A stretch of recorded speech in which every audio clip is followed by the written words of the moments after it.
So we're just going to start basically with a simple definition. All right, what is executive function? It is the brain's ability to access and coordinate, two key words, access and coordinate, the cognitive and emotional processes. Emotion is a major part of executive function. The cognitive and emotional processes to achieve a goal. All right, in short, what executive function is goal-oriented behavior. So one of the things that happens, particularly if you have a child or you have students who struggle with some of these, one of the things that always drives me crazy in school, you'll hear teachers say, oh, well, he's an executive function kid. And it makes me a little crazy because we all have executive function. And we all have problems with it sometimes.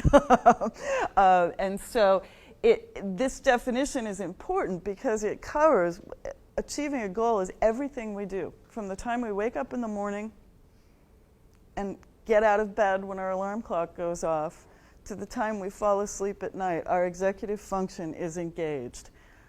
And all of our behavior is goal-oriented, either consciously or sometimes unconsciously. Some of our routine behaviors we don't even think about. So the cognitive and emotional processes to achieve a goal. So what does that mean? And I'll just point out up here that I have a bunch of pictures up here because executive function does not just have to do with school. It's everything. So I get the A on the paper there. Yes, to get an A, you have to have pretty good, solid executive skills that are working in the classroom. You also have to have a lot of other skills as well. But the same thing is true if you have some physical challenge, like the guy climbing the mountain, or that picture up on the top. I don't know if North Carolina has Destination Imagination, but this is a group. This is my son jumping up in the air on the left when he was little, but that was his little group. And I stuck that up there because that took enormous executive functioning skills and kids working together to solve a problem, create a goal, create a project, and actually produce a performance in order to compete in this activity of destination imagination. Those are all very complex goals.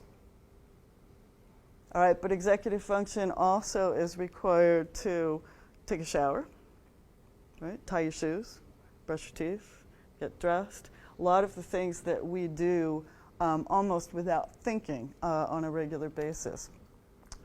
An analogy for executive function, in case that definition was too wordy, is that it is to the brain what a conductor is to a symphony orchestra.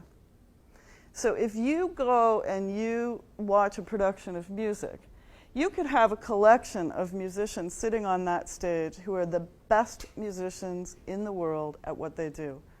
The top cellist, the top violinist, the top percussionist, the top oboist. Is that what you say? Oboist? Oboe player? Oboist. Yet, if the conductor is not fully trained and engaged and able to access all of the power that's out there and coordinate it, the performance is not going to be top-notch. The individual musicians and the sections might be top-notch, but they all have to work together and be regulated and coordinated by the conductor so that the strings come in at just the right time, so that the tempo stays on pace, so that the pauses happen where they're supposed to, so the volume changes as the composer indicated that it should. And so your executive function does that. It's that axis. It takes the different parts of your brain, the cognitive and emotional processes. So attention is one of those. All right, attention is different from executive function. It's one of the facets of executive function. Your executive function is what helps you manage your attention. Another is memory.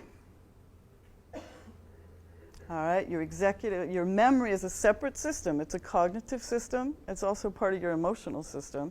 And your executive function coordinates it, accesses memory, and it coordinates it to pull it together in order to achieve what you need to achieve. So it's a very complex type of thing, and that's why I use this analogy, because it helps me actually picture what's happening in the brain.